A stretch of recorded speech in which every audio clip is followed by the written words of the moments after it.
Greetings and welcome to the United States Transhumanist Party Virtual Enlightenment Salon. My name is Gennady Stolyarov II, and I am the chairman of the U.S. Transhumanist Party. Here we hold conversations with some of the world's leading thinkers in longevity, science, technology, philosophy, and politics. Like the philosophers of the Age of Enlightenment, we aim to connect every field of human endeavor and arrive at new insights to achieve longer lives, greater rationality, and the progress of our civilization.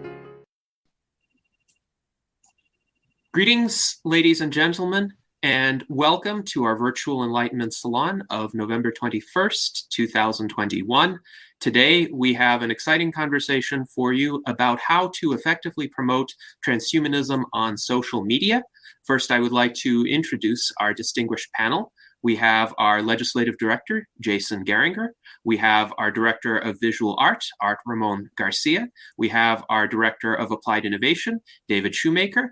And we have our member and founder of the Human Achievement Alliance, Dr. Edward Hudgens. Welcome to our panel, and welcome to our special guest today, Greg Mustreader, who is the most popular transhumanist blogger in Russia, with over 400,000 subscribers on his Russian channels, including on YouTube, Telegram, VK, and Instagram. Now he is running blogs and podcasts in English for an international audience as well.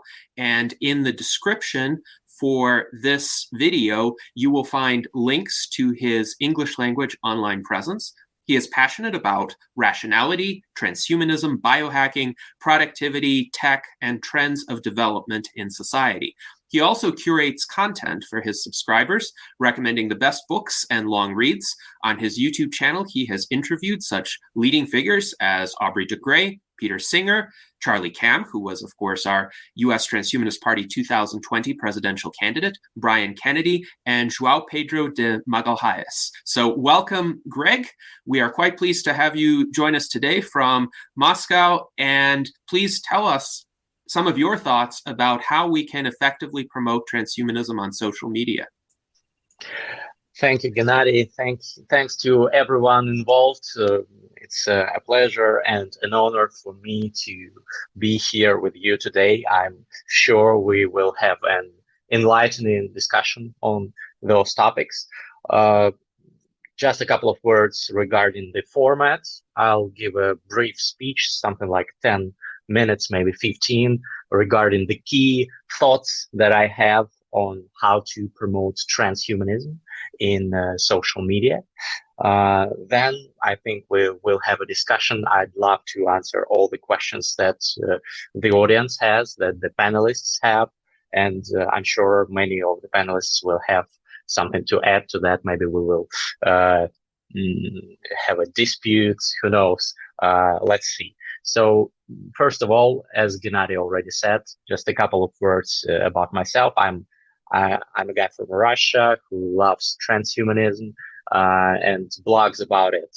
I have quite a large audience online in Russia. My Russian language YouTube channel, for example, has over 180,000 subscribers. I have something like 200,000 subscribers on my channels on Telegram, which is a messaging service, but also has public groups, something similar to public pages on Facebook. So I also have Instagram, TikTok, and I promote transhumanism, but not only transhumanism. I blog on various topics. And I'm going to speak about that, why it's important and why I think it's a good strategy if you want to promote transhumanism, to not only limit yourself to this one topic. Recently, as Gennady already said, I launched an English language YouTube channel. By the way, you can watch the interviews with Aubrey de Grey, with Charlie Cam, with João Pedro de Magalhães, with Brian Kennedy, and many other public intellectuals. There, it's called Mustreader, my English language YouTube channel. I'm working on my English and English accent. I hope it does not put off the international audience, the fact that I'm not a native speaker. And I also recently launched an Instagram and a TikTok account in English. I have long, well, not that long, but several years ago, I started Instagram in Russian. And this year I started TikTok in Russian, and both of them are over 50,000 subscribers already. But just 1 month ago, I started Instagram and TikTok in English, which I'm going to speak about as well, because I think it's important. So let's start with the topic of how to promote transhumanism in social media.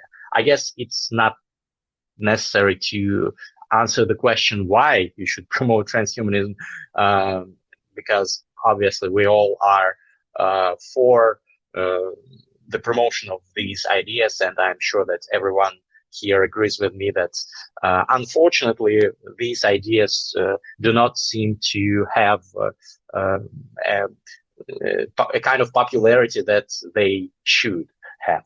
So I will not go long about why we should do it, but I will add some remarks why we should do it in social media.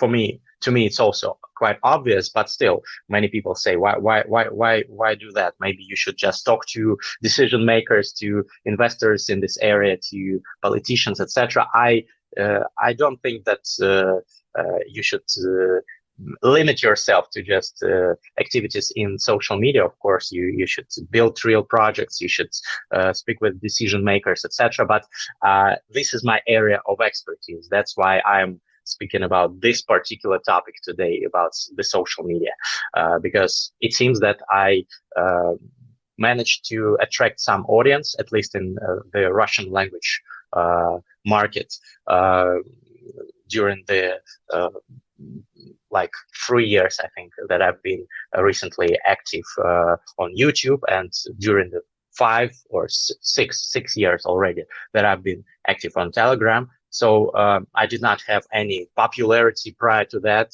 All the audience that I have was accrued due to, I guess, good content, interesting ideas, and interesting speakers that I invited to my shows. So I think I have some insights from that experience on how to grow your online presence and to grow the popularity of H plus ideas and values via social media.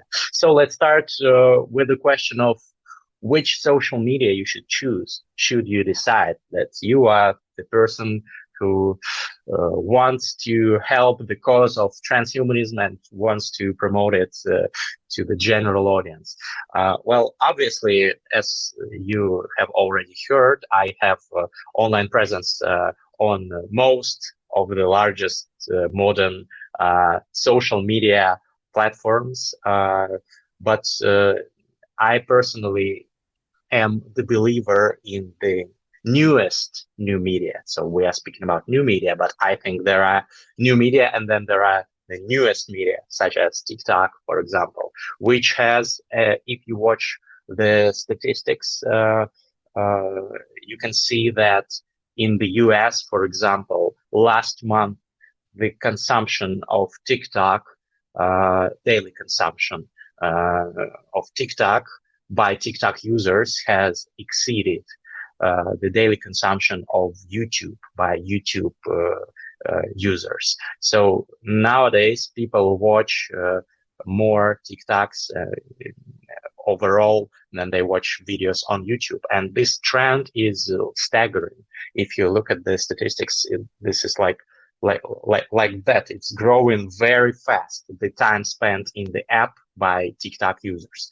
I know that many people believe that TikTok is an app where people just do lip syncs, they dance to some funny music, they maybe do some comedy, etc., etc. And for many people in Russia as well and abroad as well, I know TikTok is not a serious kind of platform, not something where you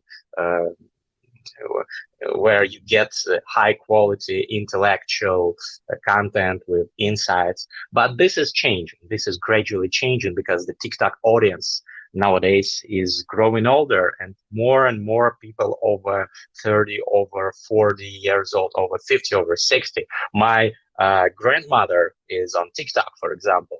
She's over 70, and uh, some of her friends of the same age also watch TikToks. Of course, they watch different kinds of content, but they also watch educational content there. That's why this year, like I think 5 months ago, I decided to launch a TikTok account in Russian, where I speak about transhumanism, but not only that, various topics. And I invested zero rubles, $0 for promotion. I just posted the announcement on my other resources, got several thousand subscribers from my active subscriber base to come to my TikTok as well. And after that, it just kept growing, steadily growing because of the algorithms. Because the amazing thing about TikTok is its algorithms. That's the reason why this app is so popular, why the company, the parent company of TikTok, ByteDance, why it costs more than any other startup in the world right now. It costs more than $115 billion. So more than Uber, more than Airbnb, and many other very famous and popular startups. Because the algorithms of TikTok are crazily efficient.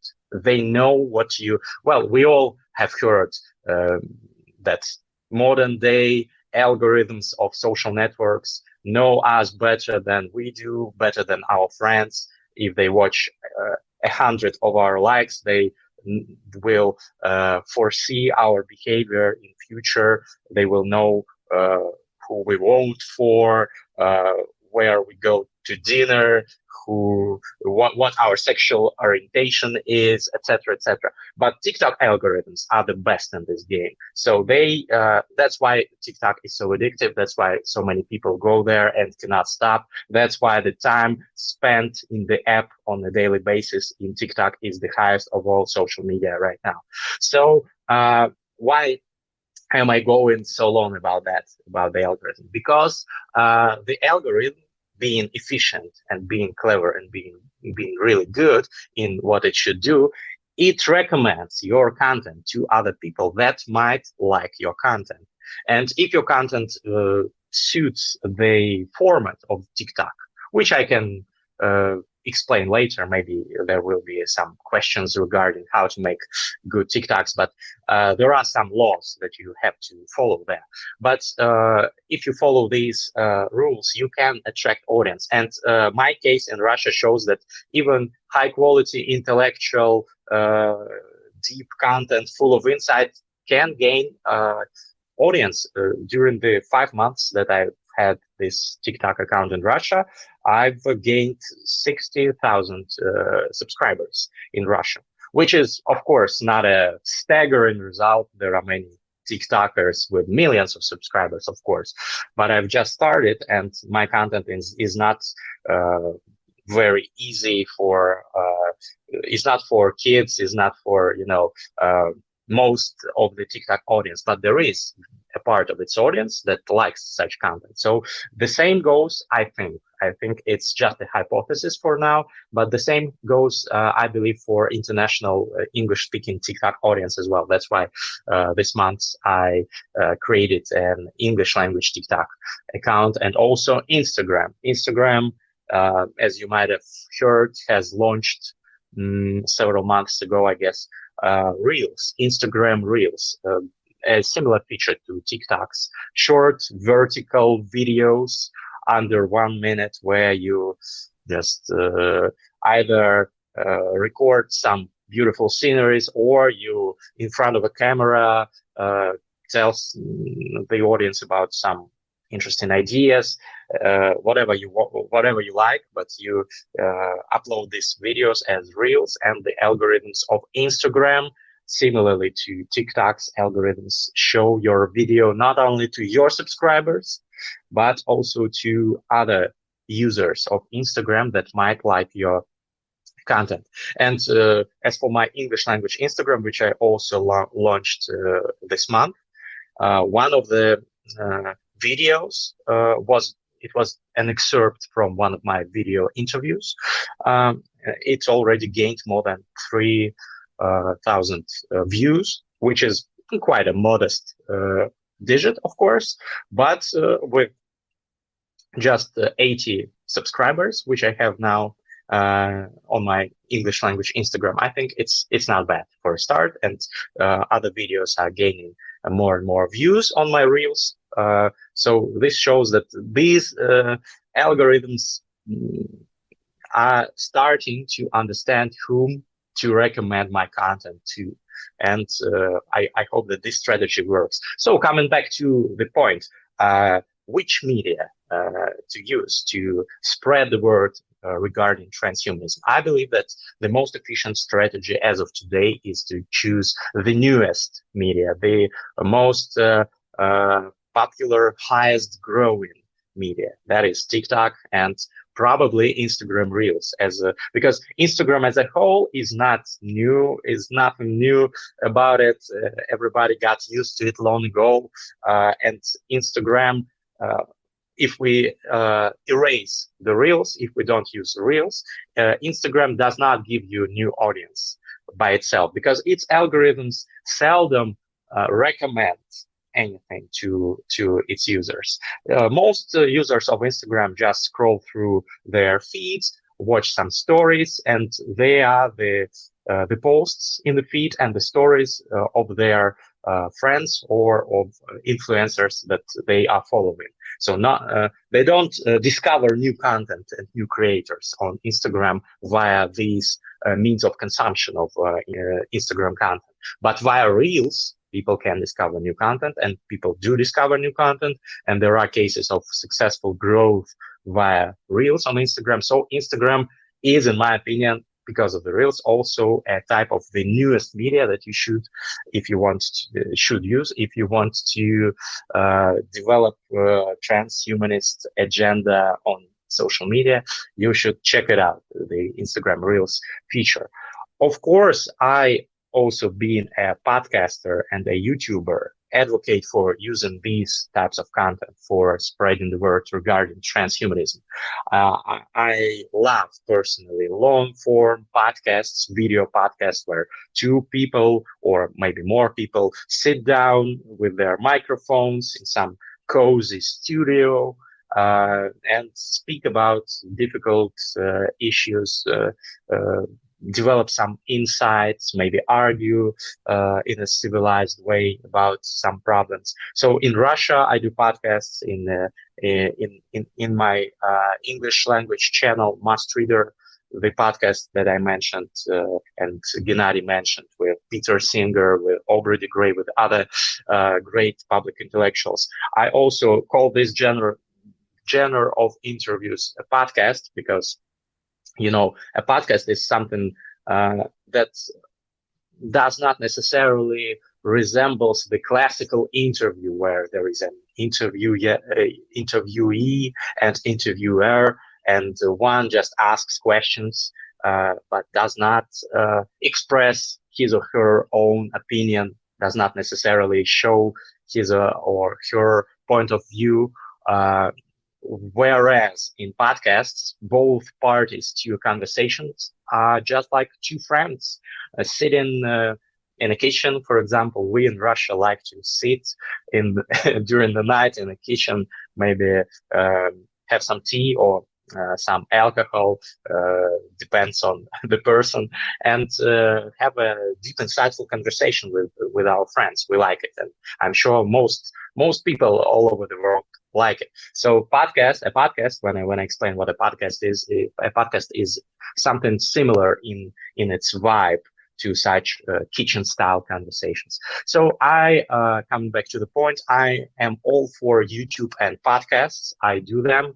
I have stopped for several months doing English language podcasts, but I'm going to relaunch my English language YouTube channel, Mustreader, and we have already spoken with Gennady that maybe he might be one of the upcoming guests, and I'm I'm preparing for relaunch of my YouTube channel and my podcast. And I'm sure it's something that works quite well for attracting new audience, but it's much, much, much more difficult to gain new audience via YouTube and YouTube algorithms. It's much more difficult now than several years ago. Several years ago, it was easier. There was less competition, first of all, less high quality content on YouTube, less high quality podcasts. As of today, there is a huge boom of such content. You all probably have heard of Joe Rogan and his podcasts. Probably some of you heard of Lex Friedman, for example, or Tom Billio, or maybe other podcast hosts that have their podcasts both in audio and in video uploaded to YouTube, have millions of views, and many people love them, watch them on a regular basis, and they don't have the time slots to put in an additional podcast in their media consumption because they already watch 3 or 4 podcasts every week. Where to find some additional time? It's difficult to compete. So if you are a person who is wondering where to start, which new media to choose to grow my audience and to grow the audience of transhumanists, I'd advise to start with the newest media, and YouTube and podcasts, which are just the new media. I do love them and I do recommend them, but I don't think that this is the most efficient way to gain a big audience. Although I still recommend every aspiring YouTuber or podcaster to go for it. And by the way, if anybody after this presentation of today should have any questions that we won't perhaps be able to answer during the panel, because we will have a heated discussion, but maybe not all questions will be covered. Should anybody have such questions, you can write to me, for example, in direct messages on my Instagram. I'll be happy to help any transhumanists who want to develop their social media presence. So the first question was which media to choose. I think I answered that. And just a quick disclaimer: I do not intend on giving you a complete, comprehensive guide on all the questions that concern promoting transhumanism on social media. And I also do not think that I am the best guru in this area. I just share my personal experience. So some of it might work for you. I think many parts of it might work for transhumanists. That's why I agreed to the invitation to this panel. So let's continue with the second question. Second question is which topics you should cover on your blog, on your podcast, on your TikTok, on your Instagram, if you want to promote transhumanism. Here, I would like to start with the following statement. I think that making a blog or a TikTok, an Instagram account just about transhumanism, it may not be the best strategy for everyone who wants to do what we are discussing. Now, let me clarify what I mean. So, as we all know, transhumanism is not the mainstream ideology nowadays. Of course, many popular people and influencers and entrepreneurs express their support for some or other kind of transhumanistic ideas. Elon Musk says that, yeah, I'm all for like Neuralink, digital upload, stuff like that. Some futurists support these ideas. Some people like Vitalik Buterin say something in the line of H plus values, but still, it's not the mainstream ideology. So if we limit ourselves to just speaking about transhumanism and the agenda of transhumanists, we limit our audience. It's a fact that I've learned during my years as a blogger in Russia and Russian language blogosphere. Of course, different countries differ in their uh, attitudes, in their mentalities sometimes, but I think this stands true for most of the world. If you choose not just transhumanism and transhumanism related topics for your blog, for your channel, for your TikTok, but if you also cover some other topics that are of interest to your prospective audience, then you have a chance to win over a bigger group of people. And also, as we all know, there are not that many transhumanists in the world right now. So you can your upper threshold, upper limits of how many subscribers you can get. You can watch, I don't know, the number of subscribers of Aubrey de Grey, maybe of some other leading figures in this area. You can see that yeah, these guys are great. I respect them all a lot, but they do not have the popularity of, for example, the Instagram celebrities with millions of subscribers or TikTok celebrities with millions of subscribers. So if you limit yourself to just transhumanism, you limit your upper threshold on subscribers. That's why I've changed a bit my strategy over the years, and I've been blogging on not only transhumanism, but also some other topics that are also close to my heart, that I advocate for and feel that they are valuable and insightful, but not just transhumanism. Of course, biohacking, but biohacking is something close to transhumanism.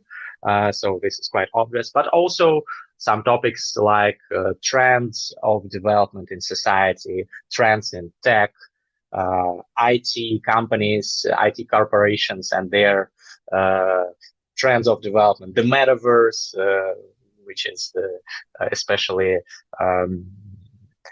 enjoys a special hype nowadays, etc., etc. And also, I blog about books, long reads that intelligent people like and might benefit from. So by making such kind of content, I am gradually involving those people that never heard of transhumanism before into the orbit of such ideas. And then I infuse some transhumanistic ideas in some of my podcasts. I invite some Russian celebrity with a huge online following, and we speak about their life story and maybe their favorite books and some other topics. And then I asked a question on whether he or she would love to live forever, what they think about transhumanism. Some of them don't even know what transhumanism is. I explain it to them.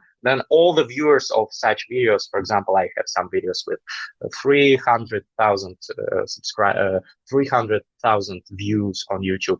On TikTok in Russian, I have videos over 1 million views per video. And all those viewers get to know about transhumanism and such ideas via such kind of content. So if you don't limit yourself to just transhumanism, you can infuse these ideas in other types of content and grow your audience and grow the audience that knows about transhumanism, which is step one. Step two is to make them like it, of course. That's why I'm making content where I speak to people who are skeptical, who are not so fond of transhumanism, to try to disarm their skepticism and their counter arguments.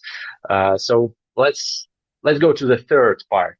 There will be four parts of my speech, after which I'll move on to the panel. So the third part of what I wanted to say is how to speak about transhumanism, because on social media, obviously, because we already figured out where to speak about it, which platforms to use. We already figured out which topics you should choose, that you should not limit yourself to just transhumanism. Now the third part is how to speak about it, the tone of voice, the style of argumentation. Well, it's just from my experience. Of course, it's not universal advice, but I think it might be useful for some people. So my insights are as follows. There are transhumanists, obviously. There are people who are against aging, who think that aging and death are bad things that we should overcome, that we should fight. And I'm sure here the audience is like that, but most people are, it's a spectrum, you know. So on one side of the spectrum are people who are all for transhumanism, very enthusiastic about it, and I'd say radical transhumanists, but in a good way, like radical because they believe in what or in all these ideas and try to fight for them, try to advance the transhumanist agenda, try to make some projects in this area, etc., etc. So people like us. Then the other end of this spectrum belongs to people who are anti-transhumanists, like absolutely against it, believe that death is the greatest thing that ever happens to humanity, and maybe they are like that for religious reasons, although I've made some content on that. Religion does not exclude transhumanism, and I know there are many religious transhumanists, and in the US especially, and I know that being also from a religious family, I know something about religion, so I can confidently say that religion does not mean that you cannot be a transhumanist. But still, some people are against it for religious, for moral reasons, and people on this end, at this end of the spectrum, are the most difficult to speak to regarding transhumanism. I'm sure all of you have had this experience and feel my pain when I recall these experiences of speaking to such people. But we don't have to speak with them right away. We have a huge number of people in between on the spectrum who are not all for transhumanism, but they are not strictly against them. And they can be changed. Most of them can be converted, can be persuaded, at least to shift their opinion a little bit, just 1%. Move 1% to the edge of this spectrum, which is closer to I'm for transhumanist ideas. And step by step, you can move their ideology. So how to do that? From my experience, the most effective way to do that is to understand. Well, this is, of course, excuse me if I'm too banal, too trivial, because this is some basic marketing laws. But you should find out what their needs are, what their interests are, what they like, how they like being spoken to, and you should adapt. You should adapt. You should, for example, I have a community of my subscribers in Russia who donate to me on Patreon, like 400, I think, people who regularly donate to my projects on Patreon, and we hold regular meetings. And also, obviously they are the most, I would say, devoted members of my audience, but there are other subscribers who come to my events, for example, not only the ones who support me on Patreon, because those who support me, obviously, most of them support my ideas, but there are others who come to my events. Quite often they are not transhumanists. Quite often they are very skeptical regarding these ideas, and I speak to them. I find out what exactly is it that they oppose, why they are against fighting aging, for example, fighting death. And I find out that, for example, a very common argument from their side is that, for example, if we speak about cryonics, a very common argument is that it's completely unscientific, it's completely non-proven, it will never work. Scientists have proven that it will not work. Your uh, when you freeze the body, your veins will explode. People don't know that there are cryo preservatives, special substances added to so that this does not happen. So they don't. So basically, what I'm getting at is they don't know the facts because they have not seen, watched, or read any transhumanist content, and they don't know the basic facts about it. Or they say, well, it's been scientifically proven that our brain cannot live longer than 120 years. It's a fact. How can you be a transhumanist if even if you augment, enhance your body, but your brain still will uh, be destroyed after that period. It will not work. And they don't know about modern research in treating some specific age-related improving some specific age-related factors, about using the big data in finding out how we can stop aging, etc. When you talk to them, just calmly explaining the modern state of research, sometimes they leave astonished at what they didn't know before. So you don't have to be rhetorical, invoke some emotions, etc., etc. You just need to present them with some facts. That's one category of people, for example. And you speak to people, speak to those people, speak to other people, and you find out what they don't like, what they like, how they like to be persuaded, what needs to be done to get them persuaded in the direction of transhumanism. And that's how you hold, so to say, customer development.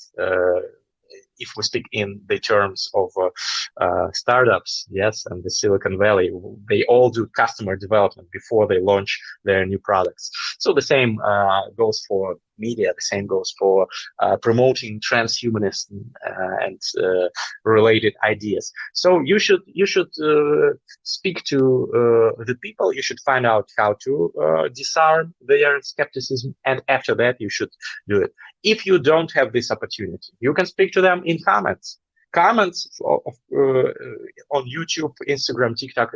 People leave comments. People write something that's bothering them. They give you feedback. Watch this feedback and adapt. So that's like the way the startup founders act, and all successful startups are constantly adapting, changing, making pivoting their strategy. Airbnb used to be a completely different app before it became Airbnb, a multi-billion-dollar startup. Uber used to be a completely different app. It pivoted. So you should pivot, you should adapt to the needs of your audience. And that's how you change their minds. That's the main insight that I got. Obviously, there are many other life hacks, but that's the main one. Last but not least, the fourth topic that I wanted to cover in my presentation is how to grow. Because, yeah, we chose the right platforms, the right formats, the right topics. We know how to speak to people, but how to grow, because there are lots of blogs nowadays, lots of types of content that are competing with each other. There is Netflix that's competing with all the bloggers, of course. In the evening, people choose what to do, watch an episode of some Netflix series, or watch maybe a podcast, listen to a podcast, or maybe go to TikTok and scroll through TikToks. So how to grow in this challenging environment? Well, I will say nothing new here, but two main things. First of all is algorithms. And by algorithms, I mean, first of all, TikTok and Instagram, because as I already said, their algorithms as of today are the most efficient and effective in getting you to a large audience without any investment in marketing. So the newest media, their Instagram, their algorithm. And the second recipe for growing is inviting guests that have their own audience. So if you have a YouTube channel, consider introducing at least a section where you interview people. where you maybe record a podcast with them or a traditional type interview, and try to get a high-profile speaker. It may be challenging at first, but once you get at least several influential people as guests, it becomes easier and easier to invite new interesting and popular speakers. And after that, don't forget to ask them to post the link to the video or podcast on their social media to attract their audience to your channel, podcast, TikTok, Instagram, whatever it is. Well, it's also banal and trivial, but still many people forget about it. And it's a very effective way for growing your audience. By the way, if anyone, should anyone watching this presentation right now have good contact with some interesting public intellectuals with some thousands of online followers or dozens of thousands, I would be very happy to if I get introduced with them, to invite them to my English language YouTube channel and podcast. So this is the means which I use.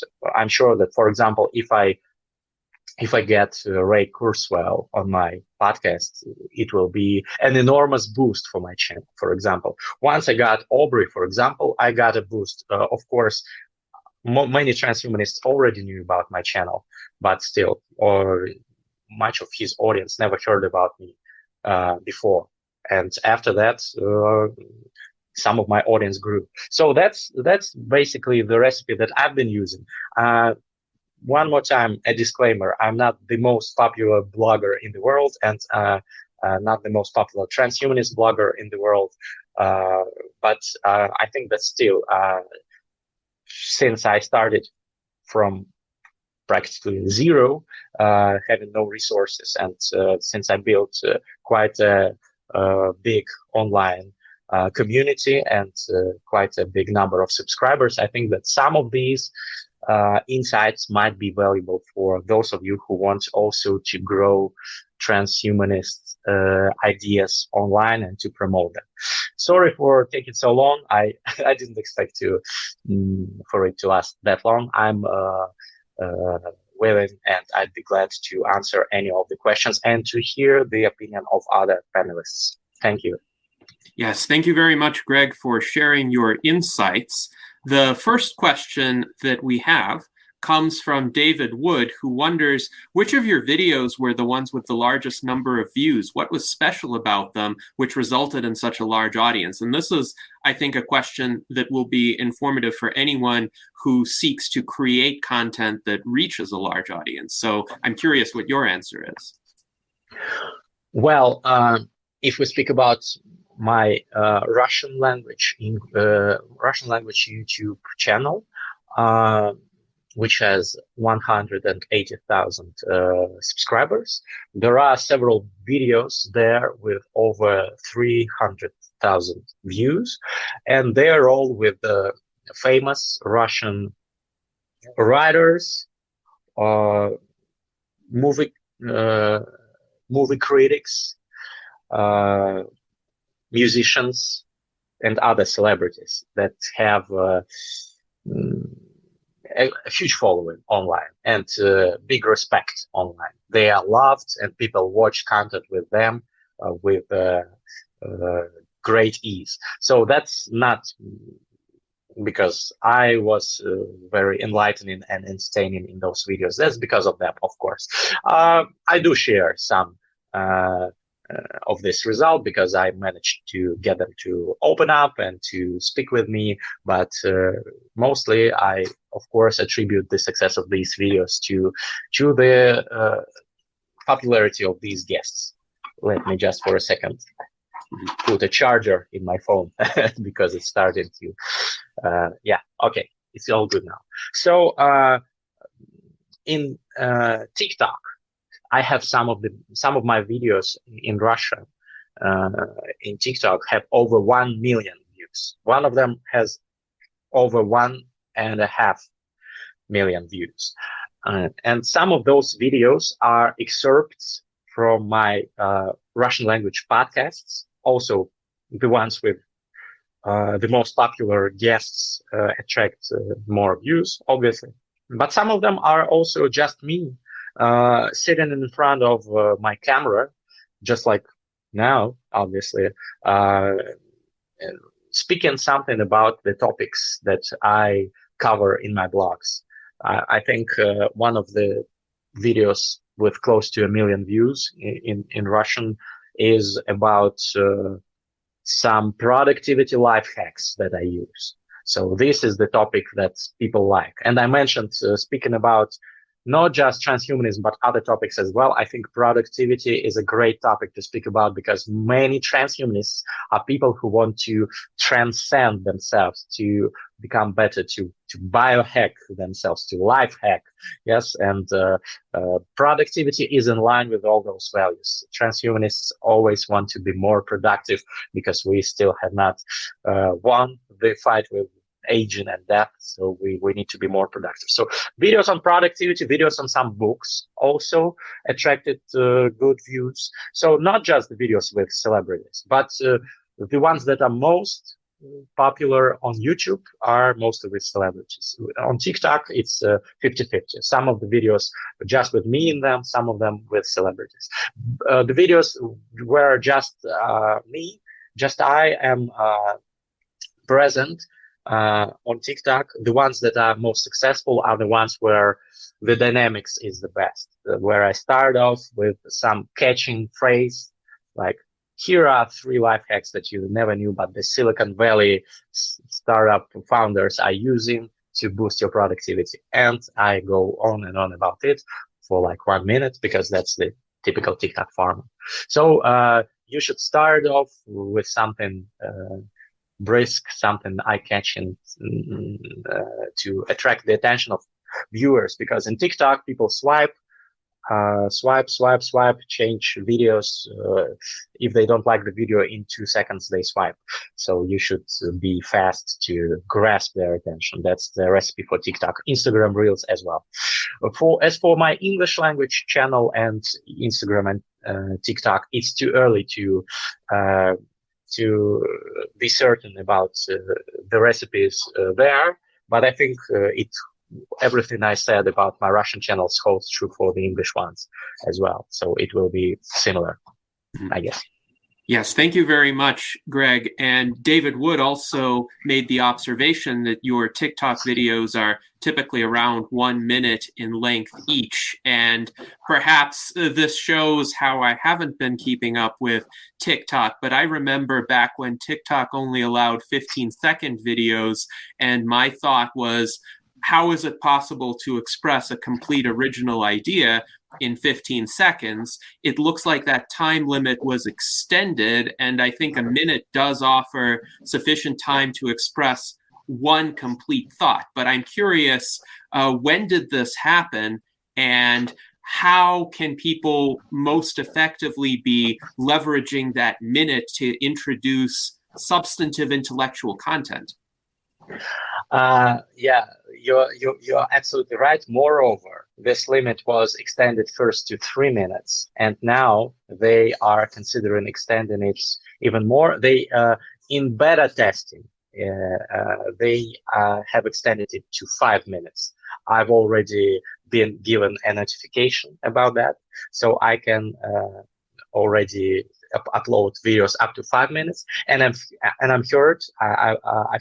read some articles that say that they are going to extend the time limit, the TikTok time limits up to 15 minutes, which is a game changer. 15 minutes is the length of a typical YouTube video, for example, typical YouTube video by a blogger, at least. A podcast is usually longer, but it's a significant change in the policy. As you rightly said, Gennady, TikTok started with 15 seconds videos. That's why I did not pay attention to it at the start. I thought, oh, it's just a new hyped social platform for kids, but they evolved and they're constantly evolving. So I think the change of the policy that extended the limit to 1 minute has happened a couple of years ago, at least, maybe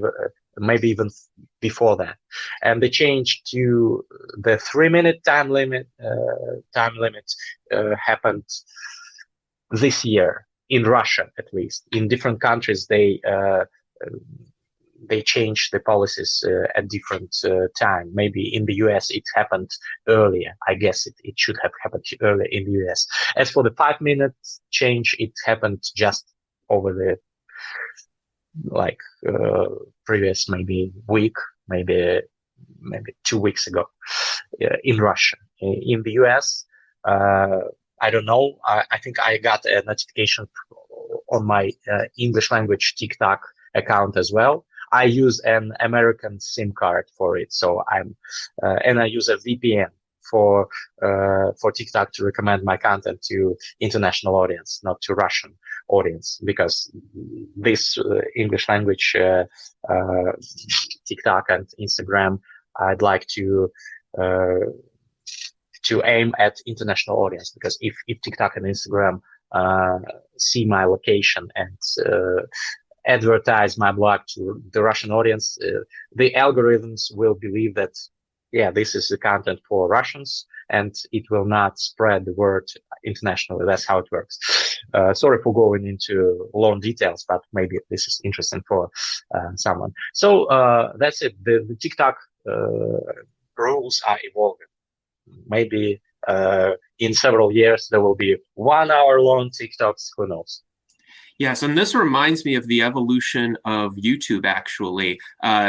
This kind of dates me, but I was on YouTube since December of 2007. And I remember when YouTube had a 10-minute limit on its videos. Mm-hmm. So when I wanted to go into greater depth than was possible in 10 minutes, mm-hmm. I would create series of videos. And it was actually frustrating because for a while one couldn't upload videos to YouTube. One had to use YouTube's built-in video recording service, which was often quite glitchy. So I had to record a given video sometimes 4 or 5 times. I'm glad those days are gone and we can stream a multi-hour virtual enlightenment salon. And it's interesting that TikTok is heading in a similar direction as its viewer base matures, essentially. So it's interesting to observe these parallels in the evolution of platforms, which are really parallels in the development of different generations. So I look forward to the 1 hour TikTok videos, actually. But based on what you said, this is an intriguing platform for people who want to delve into ideas now to explore. And we thank you for enlightening us about the possibilities there. Now, what's also interesting are your observations about how much more difficult it is to get a new following on YouTube than it used to be. And I remember 10 years ago, it was comparatively a lot easier to get views on YouTube. My most popular YouTube video is still Reasons Not to Pursue a PhD, which I published on January 5th, 2011. It has nearly 176,000 views. And it's interesting also, you observed that one of the keys to success is not to focus exclusively on transhumanist content. And this definitely was not exclusively transhumanist content. This was content for a broader audience, and it did garner a lot of interest because I think the thoughts that I expressed resonated with a lot of people who were in a similar position to the one I had been in and were considering the decision to pursue a PhD, but ultimately decided against it because of various, let's say, unpleasant institutional realities of doing that in the United States, at least. So having these kinds of subjects that attract a more general audience is definitely a prudent tactic for someone who wants to then weave transhumanism into them, as you stated. Now, we have a question from Alexandria Black that I'm curious to get your thoughts on. She asks, even if we fine-tune our approach by adapting to algorithms, how do we be resilient to arbitrary changes in algorithms? Because, of course, the platforms do evolve themselves and they have the discretion to shift their algorithms. On YouTube, the shift has been deleterious over time. It's harder to get views, as we noted, and there's also a bit more censorship than there had been before. And I hope this video doesn't get censored because I pointed out the censorship. Nonetheless, how do we, while we remain cognizant of the algorithms, also preserve a certain approach that will work even if the algorithms change? What are some of the strategies we can use for that? Well, you are asking a question that has been a real pain for me during the last months, because the changes, so thank you, Alexandria, for this question. The changes in YouTube algorithms it's something that's been bothering, I think, most YouTubers, maybe all YouTubers. I personally had many of my videos demonetized because, for example, I spoke with some biotech experts on COVID in them. And just to clarify, I am all for vaccination. I did not spread any anti-vax agenda or any conspirology theories. So if I did that, well, that could be justified maybe for some people, although I am against censorship even in such cases. But I did nothing wrong. It's just that the algorithm is not clever enough if we speak about YouTube, and it doesn't recognize sometimes what the video is about, and it censors it because it thinks that this video promotes some conspirology or some hate speech, even if there's nothing about it. And you appeal and you wait a week, and after that you get your demonetization removed, but your video got less views because the demonetized videos, the algorithms do not promote them as actively as the videos where the monetization is on, which is obvious because YouTube wants to earn money, and the videos where it can put in its advertisements, those video it promotes with more enthusiasm than other videos. So yeah, that's the problem. So what I figured out is you should choose your headings and descriptions of the video very carefully, the hashtags. You should avoid all provocative words, all you should avoid, if a person on your podcast swears, for example, you should, if it's in the beginning of the video, you should move this part closer to the middle, because if there are swear words in the beginning, YouTube might demonetize your video, for example. So you should adapt. You should watch for this algorithm and how it behaves, and just adapt and be very risky. Be on the low side of the risk, because if you risk the algorithm, very often when you try to narrowly escape bad consequences, it catches on. And if you have several videos where you have removed, where YouTube algorithms have removed monetization for you, for those of the viewers who don't know what it is, what it means, monetization on YouTube is when you get advertisements shown to you while watching the video. If you buy YouTube Premium, you don't watch them, but if you don't buy it, you watch them. So the videos where these ads are inserted are the ones that have been given monetization. But in order for a video to be given monetization, it needs to follow all the strict YouTube rules. And even if you do follow them, sometimes you get demonetized. So if your channel has several demonetized videos, the algorithms start treating your videos as risky, and they start giving you the demonetization automatically. Once this has happened to me actually on my Russian channel. So for several weeks, all my videos were automatically identified as demonetized because the topics are too risky for some companies that advertise on YouTube. That's the wording, something like that. After that, my team appeals this decision. We wait a week. Then the appeal goes through and the YouTube says, okay, sorry, we were wrong. Everything fine with your video. But it's been a week and my video already was published and it gained less views than it should have gained. So yeah, that's the problem. Because of that, I advocate for the less risky approach, tread cautiously.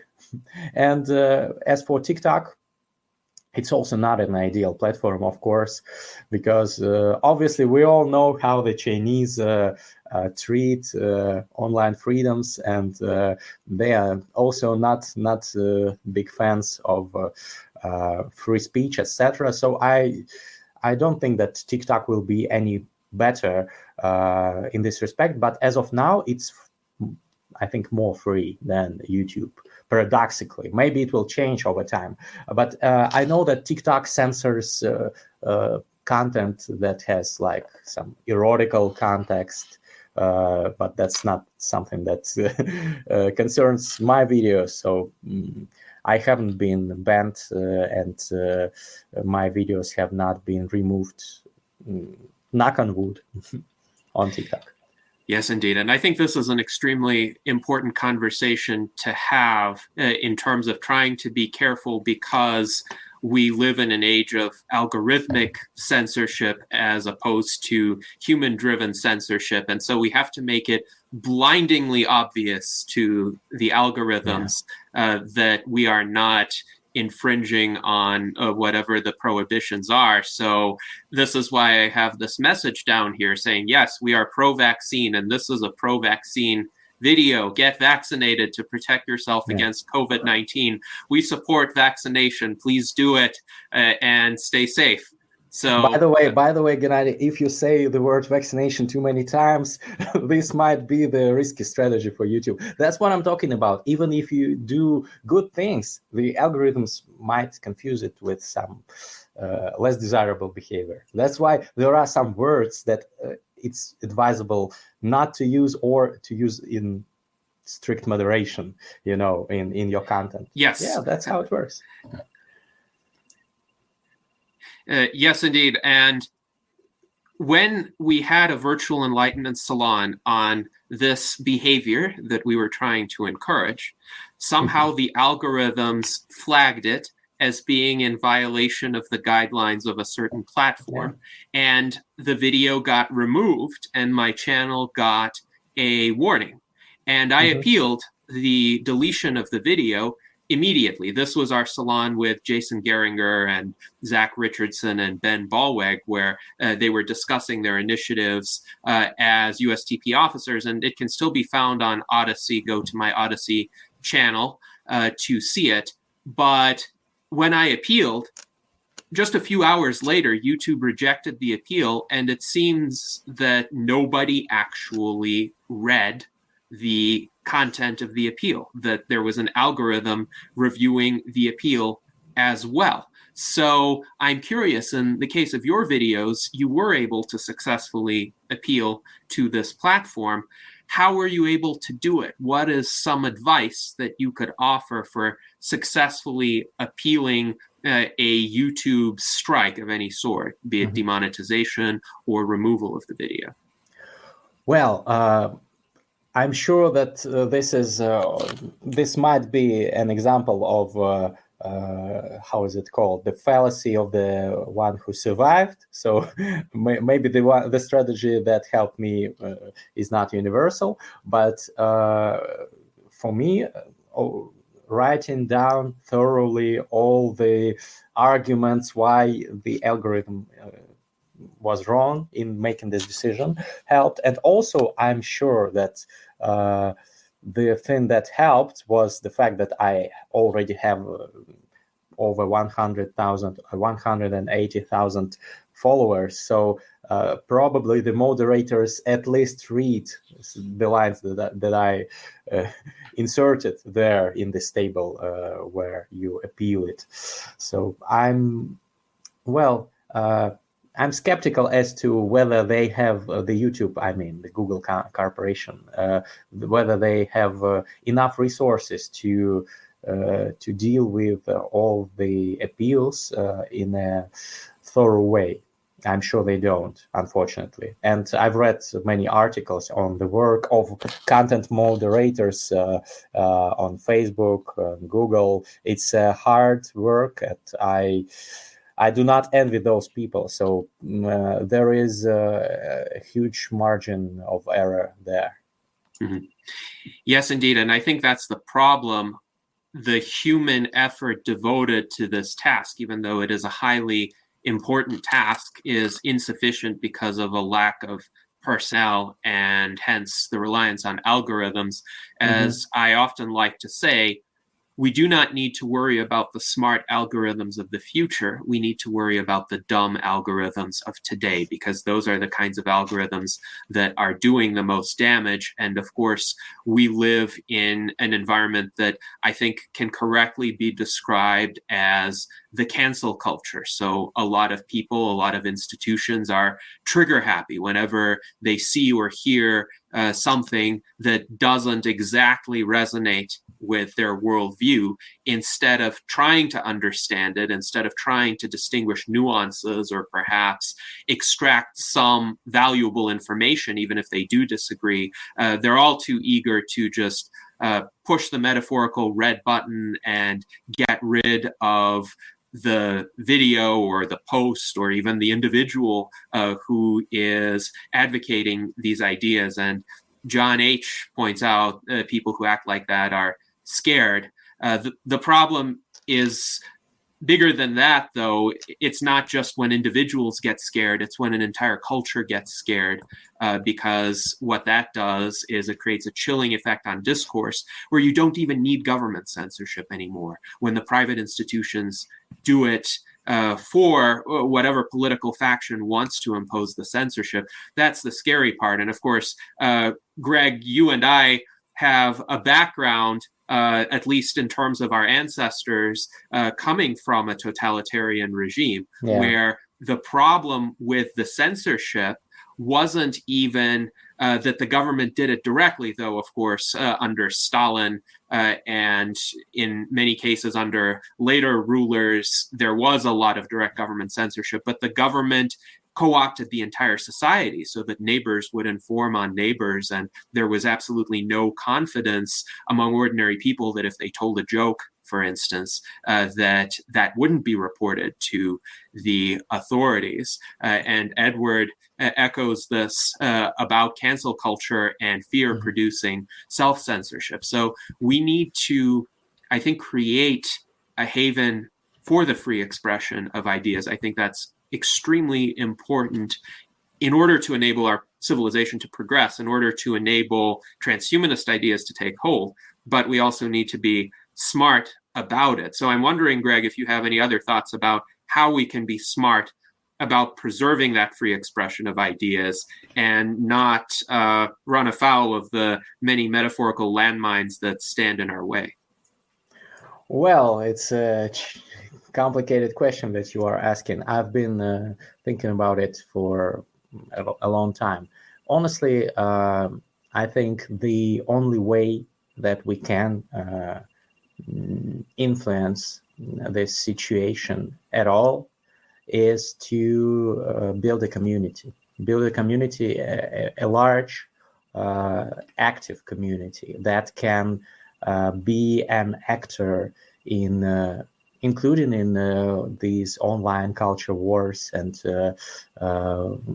that can act and counteract some media attacks, and can be a powerful actor on this information media war arena that we are situated in right now.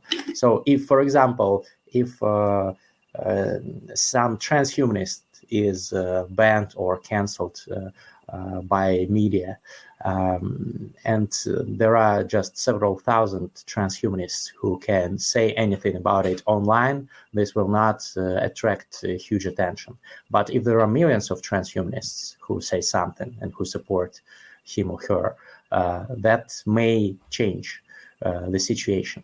That's why I think the number one priority should be enlarging the base of support of transhumanist ideas in this respect. I don't know, what's your opinion? Yes, I completely agree with you in terms of creating a community, creating institutions. And Edward Hudgens points out an example here of this new University of Austin, which has the support of Steven Pinker and some libertarians and honest conservatives. And really the point is to create an institution dedicated to open inquiry so that we don't have speech codes on campus. We don't have speakers who get shouted down whenever they present. We don't have students thinking that they have the power to bar somebody from campus whose ideas they disagree with. And I think also a lot of people on the left should be sympathetic to this as well. If you think back to the 1960s and the free speech protests at Berkeley University. I went to Berkeley University for a visit in 2013, and there's a monument there to the free speech protesters in the 1960s. And when I saw that, I was thinking, it's amazing how much has changed in 50 years, but it's not that the left is inherently against free speech. It's that sometimes people who gain a lot of power become opposed to free speech because the voices of dissenters become inconvenient. So I would say everyone across the political spectrum should support this idea of free speech because one can always find oneself in the minority. The winds of politics shift very frequently. And we've seen that in the United States, we've seen that in Russia, we've seen that all over the world. So if you're in the minority, how do you want your ideas to be approached? This is one crucial consideration. Now, I want to acknowledge Celeste Castaldo as well for her super chat. We always appreciate Celeste and her generosity. So thank you very much for that. I also wanted to pose a question from David Shoemaker, who asks, with regard to types of advertising, which gives the best results. And I know YouTube has options for advertising. You can select text-based advertising. You can select video advertising. I generally don't like the video advertisements if they interrupt the stream and the flow of the video, because I'd rather have people focus on the content. But I suppose it differs by the type of content as well. So what are some of your thoughts about advertising on various online platforms and what seems to work well, as well as advertising for ourselves and for transhumanist causes? Yeah, well, as a person who has spent, I don't know, 6 digits in US dollars on advertising my channels, I have some insights because I spent a significant portion of my income from my channels on I reinvest the money into buying ads for my blogs. I've bought ads on YouTube among the most popular Russian bloggers, YouTube that own YouTube channels. I've bought ads on Telegram, on Instagram. TikTok is the only platform where I spend zero, because the organic growth is so fast that I decided if I buy ads there, that might interfere with the organic growth. I decided to let it be. But on Instagram, every month I spend some money on ads. On YouTube, I sometimes buy ads. It depends on the platform. On Instagram, I use both ads by influencers. So my team writes to some Instagram blogger that has an active and intelligent audience. So we write to them and ask whether he or she would like to recommend to their audience my blog as an ad. and this is one type of ads that we are buying. The other is via a Facebook ad functionality. Facebook Corporation, which owns Instagram, they have their own functionality that allows you to target some specific groups of audience. So we target people who live in huge cities in Russia and other Russian-speaking countries, like over 1 million people in population, because those cities have good universities and a lot of people interested in the topics that I cover. And also we select for age, sometimes interests, etc., etc. So that's Instagram. On YouTube, we buy ads from hosts of YouTube channels where they speak about our channel and recommend it. So it's not YouTube ad. It's direct product placement, but not product, but channel placement in their channel. So that's the main type of ad that we have on YouTube, that we buy on YouTube. We also tried buying ads via the YouTube official ad platform, but it turns out, and it's not just my experience, it's the experience of many influencers that I've communicated with. It turns out that it messes with your algorithms of your channel. If you buy ads via YouTube and your channel starts showing as these noisy ads in front of other videos, most people, first of all, don't like it because it's not something people are usually happy about, those type of ads. And second of all, even those who like it and who click on this content, they often don't stay long because it's difficult to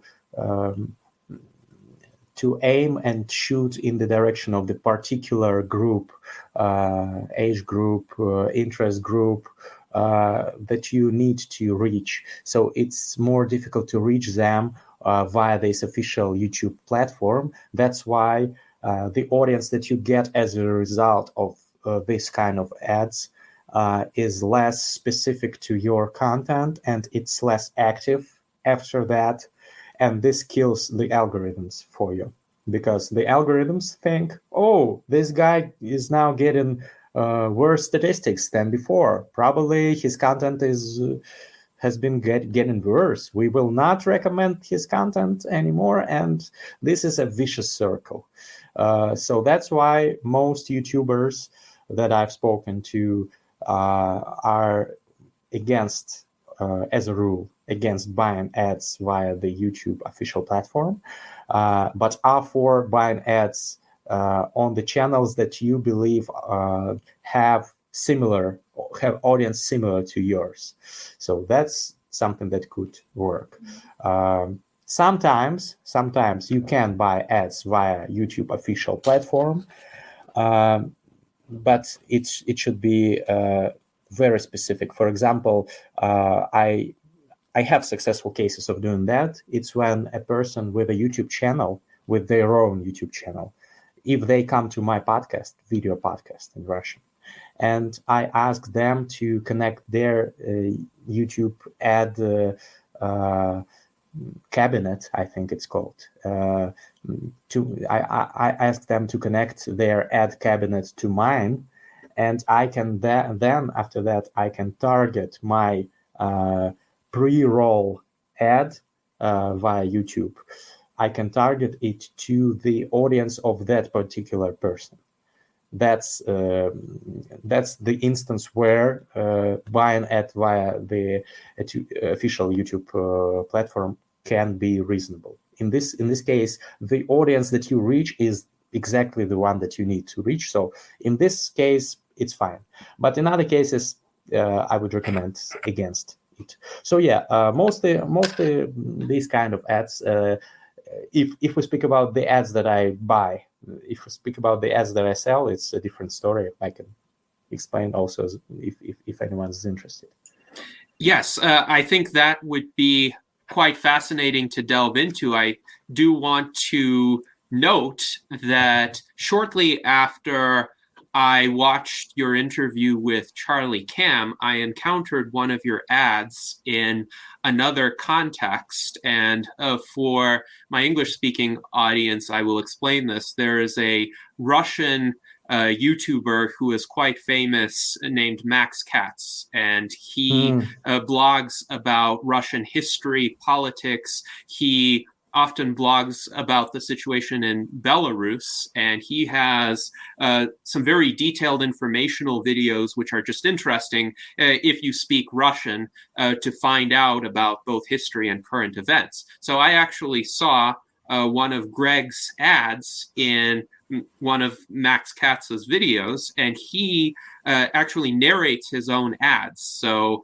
my understanding is when you buy an ad from him, he custom tailors that ad and he embeds it into his program so that it's still him speaking and explaining the relevance of whatever is being advertised to his audience, which seems to me to be the best kind of advertisement in terms of being targeted, in terms of being relevant. But I'm curious, how does one get that kind of ad? And is this a path that's realistic for transhumanists in other parts of the world, in other situations, because clearly we wouldn't be advertising on Russian YouTube for the US Transhumanist Party, but would you say that's a more widespread strategy that could be pursued? Yeah, absolutely. That's the kind of ads that I usually buy. By the way, I didn't know that you watched Max's channel. This particular ad was kind of effective. I don't remember how much it cost, but not that much in comparison to how many viewers it attracted. I think I got an increase of 5,000 subscribers on my Russian YouTube channel after that. For I guess it was like a couple $1,000s. So the price per subscriber was not that big, but Max has an active audience, and the video that I chose, which is also an important factor, you should choose if you have this opportunity. If the blogger that sells ads to you gives you this right, you should choose the topic of the upcoming video. Well, he or she might say, I have videos on this, and this topics. And you choose the one that you think will gain most views. I did that, and that video attracted quite a lot of views. And overall, I was pleased with the results. So yeah, that was an example of our ads buying strategy. Well, I also sell ads to I'm very selective as to whom to sell ads, but if I believe that this brand is good and worthy of the attention of my subscribers, then I also sell ads in the same format as we just discussed. So I'm sitting in front of a camera and I'm telling in my own voice, in my own wordings about the sponsor of the video. Mm-hmm.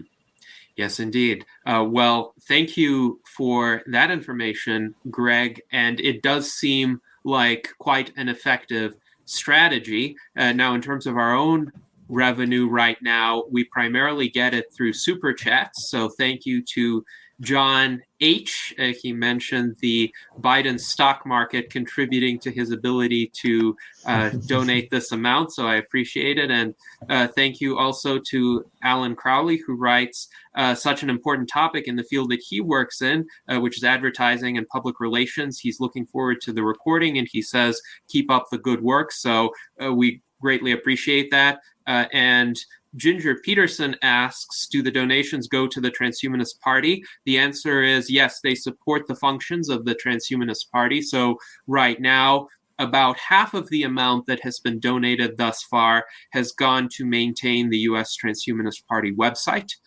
for the upcoming year.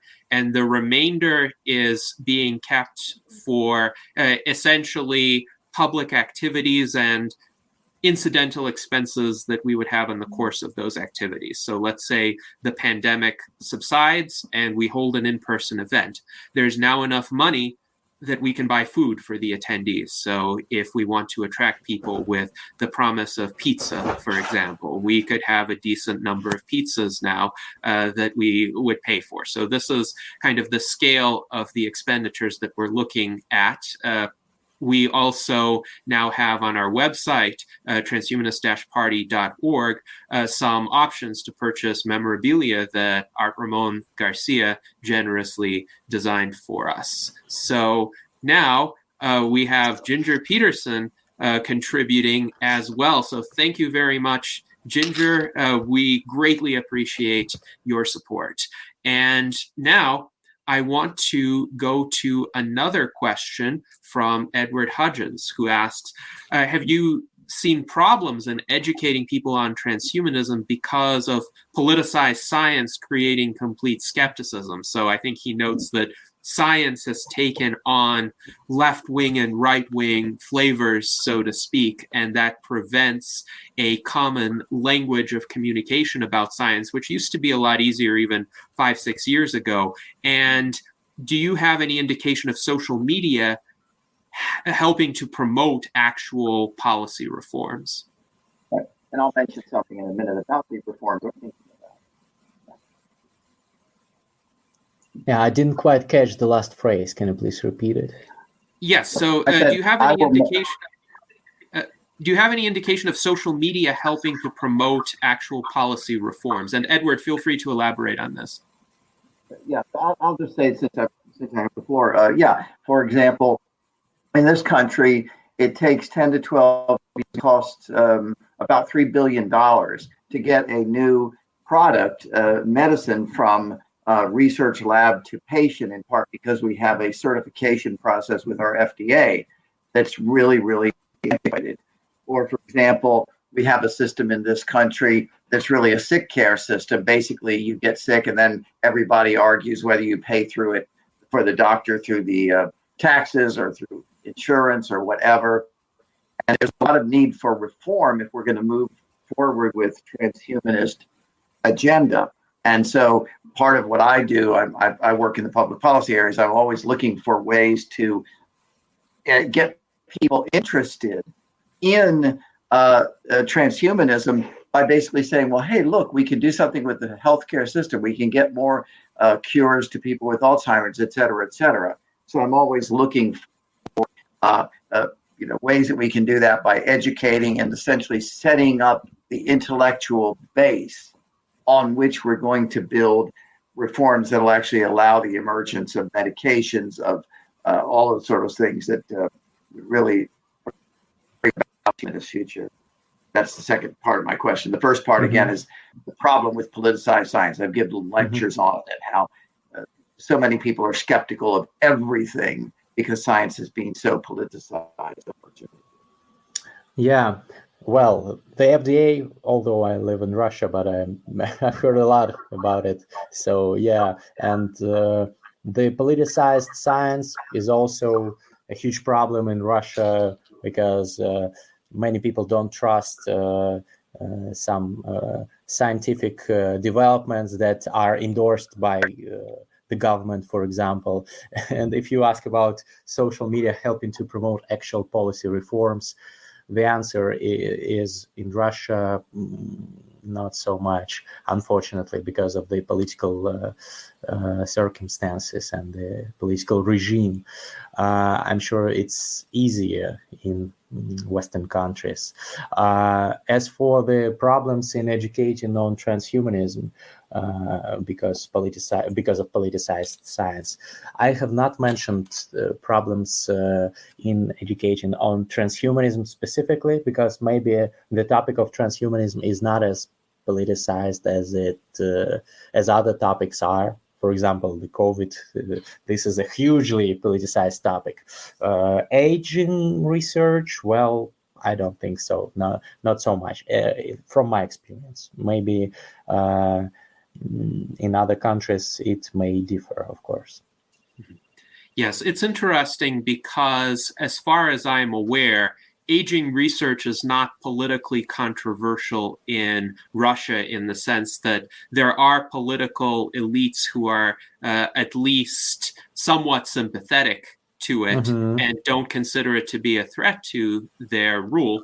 And in the United States, I have heard comments to the effect that the Republicans and the Democrats are divided on everything except for support for technology. So there are opportunities to make inroads even into the political establishments of both countries. Now, I'm curious what your thoughts are on this question from Art Ramon Garcia. He wonders, would you invite a high-profile anti-transhumanist like Alex Jones on your show? Do you think it would increase your views or backfire? And Edward Hudgens thinks that it would backfire because giving a platform to someone like Alex Jones would only pull down our own reputation. But what do you think on this question, Greg? Well, this is my personal opinion. Maybe the Transhumanist Party thinks otherwise, but I think that the best strategy is to invite such people to your shows and to win the arguments with them in a civilized way, so that after watching the program, some of the audience of that person becomes less certain in the views that they used to have. Of course, it's not as easy. Most of them are their staunch supporters, and they will not. Their opinion will not be shifted so easily. But you can make a little impact, a small impact, at least at first, and then move further in that direction. You know, when people ban certain anti-establishment intellectuals from appearing on TV shows, social media platforms, podcasts, etc. When they ban them, they get the opportunity to say, "Oh, look, I'm being banned from all the platforms. People, elites, do not want the people to know the truth. They censor me. This is all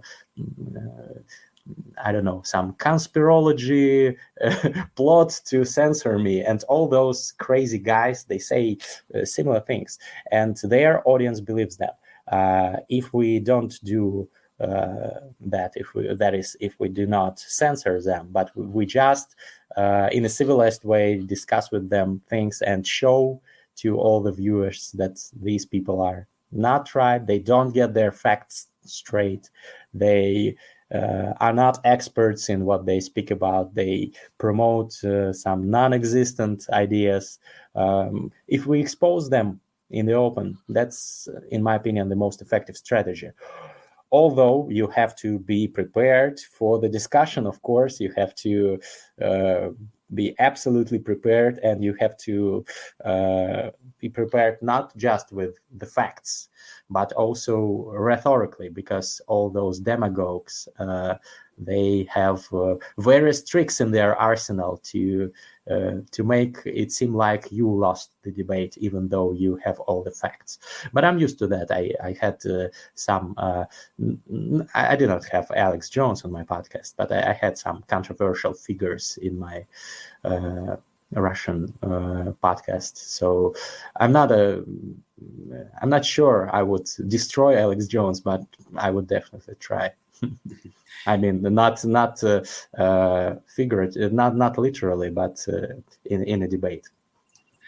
I would actually be interested in watching you try to figuratively demolish Alex Jones's opposition to transhumanism. Daniel Twett points out that in mainstream media, it seems to him that the reputation of the word transhumanism is becoming increasingly impaired and associated with some kind of malevolent human soul-stealing conspiracy. Well, I think this is the case in certain circles, particularly on the so-called alt-right, which is influenced by conspiracy theorist programs like that of Alex Jones. However, I would say in most media and public circles, transhumanism is either unknown or it's kind of more broadly sensationalized. It's perhaps sometimes conflated with just fashionable technologies.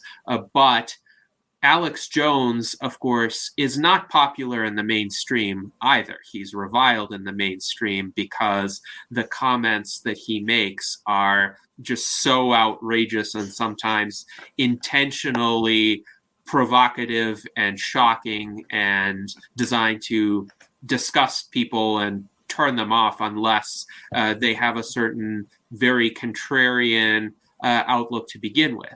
But I see the problem with Alex Jones as being that he's not really genuine in his criticisms. I think he manufactures a view of transhumanism, which has no basis in fact at all. He just made it up out of whole cloth.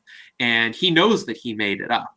And he's just spouting it and garnering credulous adherents. There are serious critics of transhumanism, people like Francis Fukuyama and Leon Kass, for example. And I would have no qualms inviting one of those kinds of thinkers to a debate. But with Alex Jones, it's just difficult to imagine that he would be genuine in terms of his opposition. And so if you make a point, is he likely ever to concede that point? Is he likely ever to respond with an actual argument, or would he respond with an ad hominem attack or a mischaracterization? And how would you deal with that if his strategy is just weaponized dishonesty? Yeah, well, that's what I was speaking about when I mentioned that the demagogues have many tricks in their arsenal. In Russia, I used to participate in debates while at university, so I have some experience in various types of debates, not only just parliamentary debates, type of competition where people in a civilized way debate some topics, but also some talk shows and stuff like that. So I'm used to demagogues. If they attack you on the ad hominem basis, there are various strategies to counteract them. For example, just exposing their trick in the open and continuing in a calm, civilized way, continuing with your argumentation, just brushing off their they are trying to get here when they do that, to get you destabilized, to get you too emotional. If you don't follow their bait, then it often works and you are able to win the debate. Yes, thank you for that insight. And I think it's useful to anyone seeking to combat the weaponization of dishonesty. We have another question from David Shoemaker, who wonders, with regard to your events that you mentioned, would you speak about your events? Are they in person, online, or hybrid? Well, because of the pandemic, the recent events have all been online. I think the one that was, the previous one was held in summer or spring. I don't remember exactly. End of spring, I guess. And it attracted something like 200 attendees who all paid. It was a paid event, but all the proceeds went to the Against Malaria Foundation, the charitable fund that I support personally. They buy anti-mosquito nets for preventing malaria in Africa. So 200 attendees were at the event. They all bought the tickets. So there were 15 speakers, I think, who gave something like TED Talks on various topics, including transhumanism, including rationality, including effective altruism, productivity, and other topics. It was good. People liked it. I gathered feedback after the events, and the average assessment of the event on a scale of 0 to 10 was 9 out of 10. So people like it. And before that, I also had a similar event several months prior to that. I think that I will have another one this winter, but I have not yet announced it. It will also be online. Although I thought about holding an offline event. I'm vaccinated. Most of my subscribers are as well, but still the risks are too high. The Delta is quite deadly in Russia as well. Mm-hmm. Yes, and as I understand it, the fraction of the Russian population that is vaccinated is a lot lower than it is in the United States. I believe we've exceeded 70% in the United States, but in Russia, I would be surprised if it were higher than 50% at this point, which is unfortunate. But that is a reality to contend with, certainly in terms of event planning. Now, we have another question from David Shoemaker. He wonders, with regard to making one's video blogging entertaining, have you tried comedy? And more generally, what entertainment strategies work best? Well, I once did stand-up comedy several years ago, but it did not end well. But it was an interesting experience. As for entertaining elements in my content, well, I try to infuse some humor in my videos, maybe even some memes to make the video more entertaining. As for the podcasts, we also have an interesting format. I have several podcasts in Russian, and one of them I have a co-host with whom we debate. We hold polarizing opinions on many things. For example, I'm a transhumanist. He's not as enthusiastic, more skeptical on this topic. And this adds a different dimension to the podcast. So we invite some guests. For example, recently we had Peter Fedichev. He's the founder of Giro AI.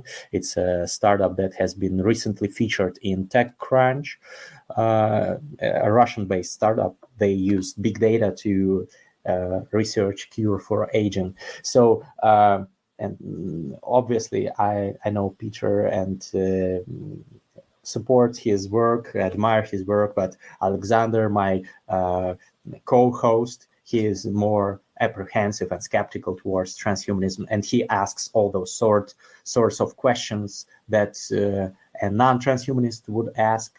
So that helps make the process more entertaining. I think it's a good format. That's why we have this podcast. So I have several of them, and one of them I do with a co-host. That's what I was speaking about. Yes, and I definitely can see the value of having that kind of discussion and different points of view built into the program, in effect, so that if people do have objections or reservations to transhumanism, those can be articulated and discussed and responded to, of course. Now, in terms of some feedback from our audience, Sergei Gubkin writes that inviting Alex Jones to talk about transhumanism is just like inviting someone who thinks cheating death is a proven oxymoron to discuss cryonics. His criticism is not constructive. Sergei notes there can be constructive criticism of transhumanism, singularity, and cryonics, but conspiracy theories and slogans like those that Alex Jones would espouse are not one of them.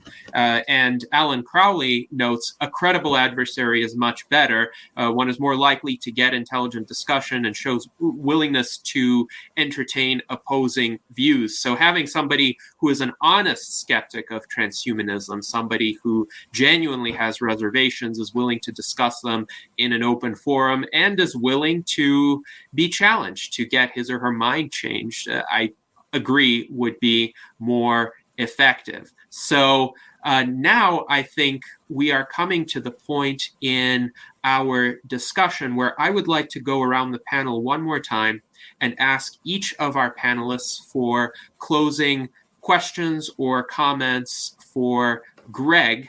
And let us begin with Jason Geringer. Hello.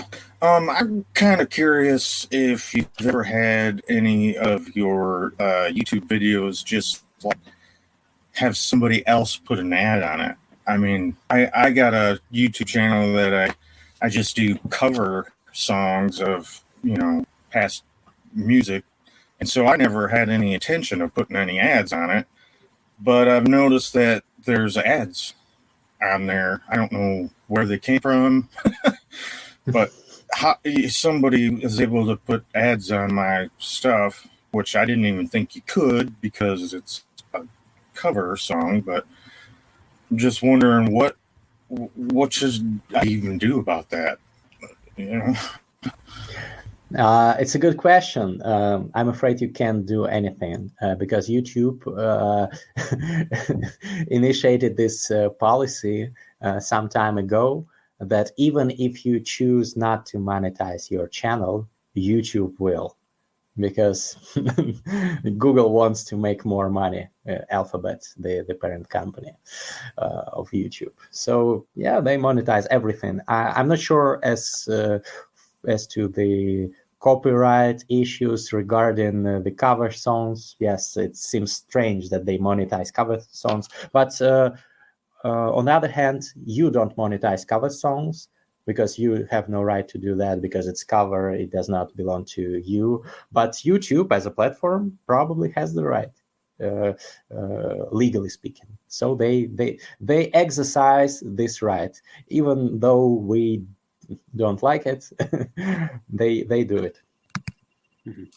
And David Wood points out that similarly to what Jason mentioned, he has noticed that the London Futurist videos all have ads inserted at their starts these days, whereas that wasn't the case before. So unfortunately, there does seem to be a two-tiered or multi-tiered system on YouTube where if you are a sufficiently prominent contributor, you get to monetize your own videos. But if you're just a person who occasionally uses YouTube and you might get a few hundred views now and then, but you don't have any videos that have kind of become viral or quasi-viral, then you don't get the option to monetize, unfortunately, and YouTube still monetizes for you.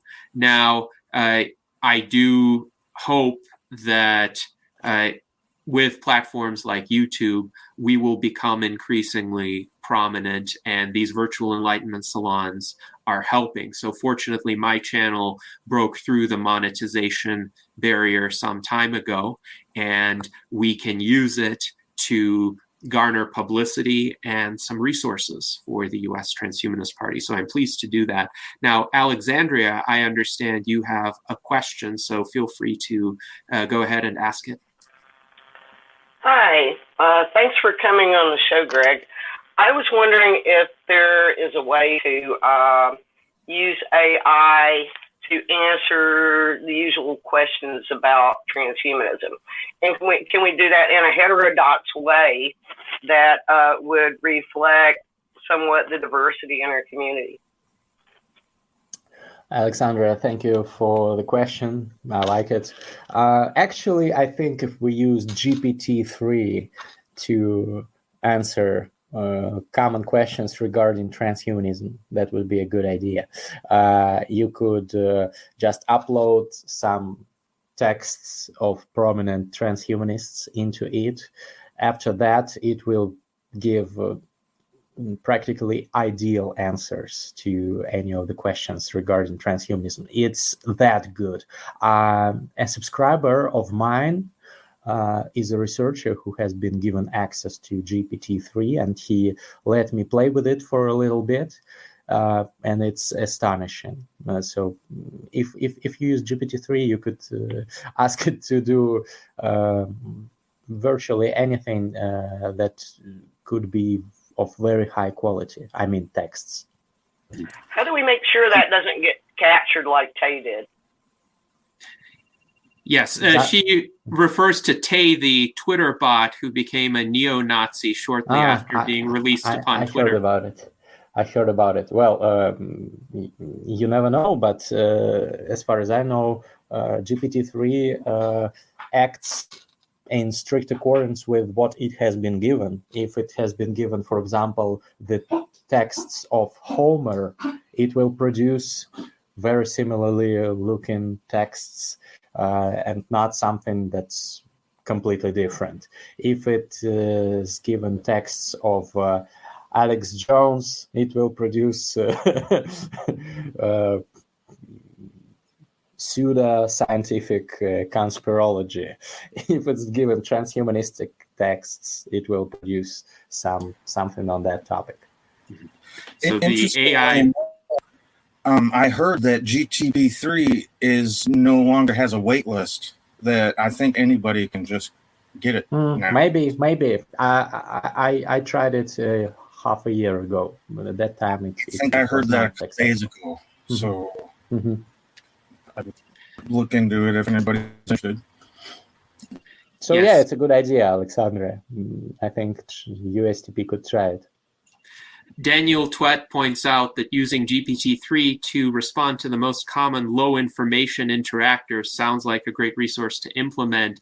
I have been thinking for a few years that it might be desirable to design a USTP chatbot that could answer common questions about the Transhumanist Party and its platform and what it stands for. The key would be to make it accurate and not have it make things up on the spot that might be syntactically correct but not substantively correct. David Wood echoes the recent availability of GPT-3 without a wait list. So now we have time for one more question, hopefully a brief one. Let's go to Art Ramon Garcia. Yeah, have you ever interviewed Estonian rapper Tommy Cash? I've seen a lot of his videos on YouTube, and they're really funny. And perhaps you can convince him to make a transhumanist-inspired video to kind of, spread the word of transhumanism. Well, I'd love to. He's a funny guy. I've watched some of his videos as well, but I have not. Well, I probably will sometime in the future because there are many prominent Russian musicians or musicians from countries close to Russia that I have already interviewed on my podcasts. So I hope it will happen as well. Maybe not Tommy Cash, but some other popular musician will make some content on transhumanism, promoting these ideas. I have long talked about that with some of my friends who are quite popular in Russia, in Russian music arena. So maybe some of them will get down to doing it, and I'll definitely share any of such content with you as well, with you guys. Well, thank you very much, Greg, for joining us during one of the Moscow nights. And we have about a minute and a half left in our program. Please share with us any concluding thoughts about this discussion and where else people can reach you. Well, first of all, thanks a lot for inviting me. It's been a pleasure, and I love the fact that you have such a diverse and intelligent group of people, judging by the questions that were asked and the comments on YouTube that I've also briefly scanned during our conversation. So thanks. I enjoyed it. As I already said, I'll be happy to help any transhumanist who writes to me. So my contact information is in the description of the YouTube video. You can reach me via Instagram, for example, or just write a comment under any of my new videos on Instagram, TikTok, or YouTube, because I'm relaunching my English language YouTube channel, which is called Mustreader.